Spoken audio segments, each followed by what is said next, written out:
عسلامة، مرحبا بكم في فيديو جديد ووصفة جديدة. اليوم ان شاء الله مع بعضنا باش نرقدوا القارص. انا سبق واني حضرت الدبوزة هذه كانت معبية في بالي، عملت رمضاني كما قاعدين تشوفوا.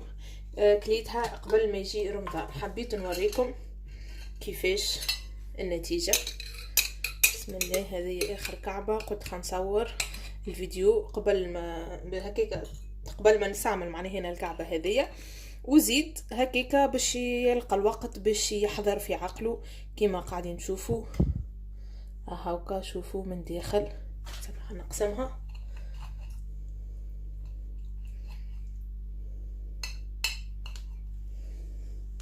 شوفوا من داخل كيفاش كاملة طايبة بالكدا. شوفوا راهو عنده يمكن شهر ونص هكاكا من اللي عملته. يحضر في 3 جمعات هكاكا تقريبا. يحضر على ذاك كان باش ترقدوا القارص باذن الله رمضان. نقول لكم اقيت باش ترقدوا القارص توا. نرجع انا الكعبه هذيا خاطر مش باش نستعملها توا، جبتها باش نوريكم النتيجه نتاع طريقه تلميح القارص هذيا.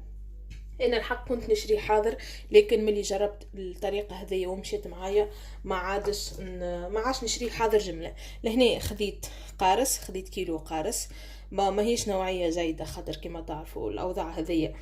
اللي لقيت خذيت غسلته، مسحته. لهنا باش نحي الاطراف نتاعو هكا. نجي لهنا باش نحلها على 4 خاطر كعبات كبار. نحل هكا شويه بيديا وناخذ الملح. ناخذ مغرفه ملح، نحطوا الملح قد ما نقدروا فيه ملح نحطوا. انا هكا كل كعبه توا باش نحط فيها تقريبا مغرفتين صغار ملح بالطريقه هذيا.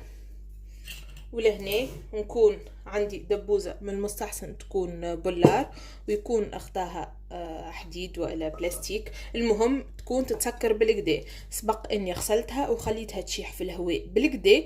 نجي لهنا نحط هكا كعبة القرص.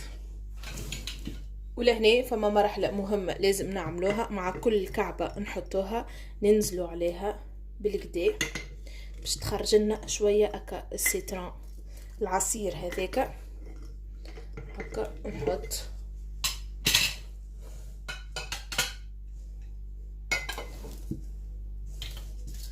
نحضر كعبة اخرى كيما قبيلة هكا بالطريقة هذية. كاين فما حاجة مثلا كيما هكا كحولية في الكعبة نحيوها. احنا ماذا بينا نختاروا كعبات بهين، لكن كان متوفر عنا كعبات هكا فيها شوية هكا ماهيش معناه ماهيش خامجة هذه، راه ماهيش متعفنة، جوست هكا شوية كحولية في القشرة نحيوها كيما عملت قبيلة. نحل الكعبة على 4 ونجي لهنا نعبيها بالكدا. هو راه فما برشا طرق، فما اللي يحطوه في الماء، فما اللي يزيدوه يعبوه بالماء. انا الحق نعتمد الطريقه هذه، وكما شفتوا توا النتيجه 100% ناجحه.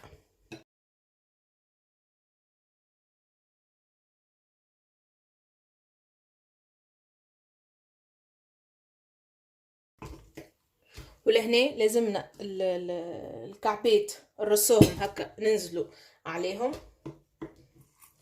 بالطريقه هذه باش نزيدهم كعبه اخرى كان دخلت.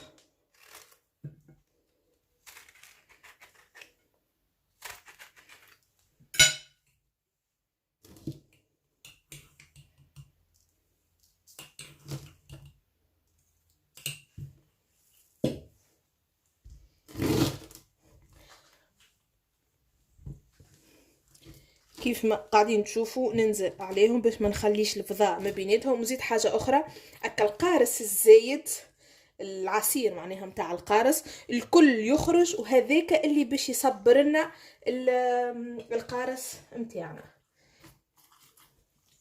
لا انا ما نزيدو حتى شيء، لا نزيدو ماء، لا نزيدو حتى شيء. انا نصبروا بك العصير هذا، وكما قاعدين نشوفوا شفتوا كيف يسيبك العصير متاعو هاكا. من المستحسن العصير متاع القارص يغموا الكل. على هذاك انا الكعبه هذه اللي قعدت ديجا الدبوزه تعبيت، الكعبه هذه باش نعصرها وناخذ العصير متاعها. كيف ما قلت لكم تنزلوا عليه هكا بالكدا كيما قلت لكم. اول حاجه باش ما يقعدش الفضاء وسيد العصير تاع القارص الزايد يخرج. انا راني مستنسه ما نزيدوش عصير القارص. علاش؟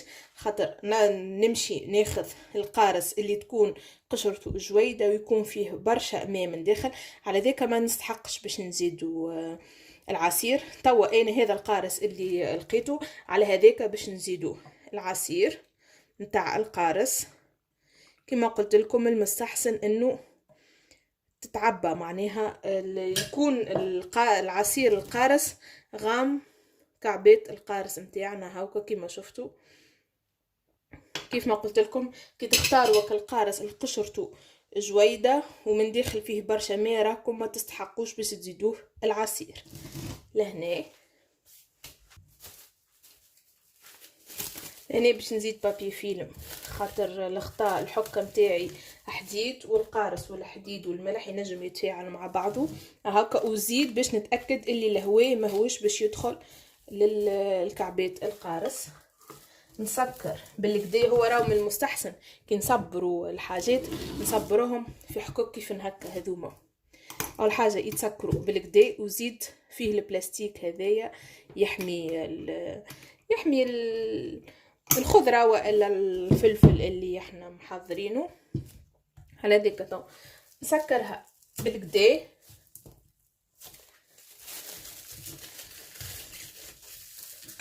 هاكا كما قاعدين تشوفوا غامها القارص. انا هذه طريقتي في تمليح القارص، نأكد لكم اللي هي طريقة ناجحة 100%. وكما شفتوا معناها على عينيكم هاكا وريتكم. هذا حضرته عندي مدة شهر ونص شهرين التالي. هذه كانت الوصفة متاعنا لليوم، ان شاء الله تكون حصلت الإضافة. وتوا مقعد لي كان نقول لكم ان شاء الله نلقاكم على خير من هنا للفيديو الجاي، وبسلامة.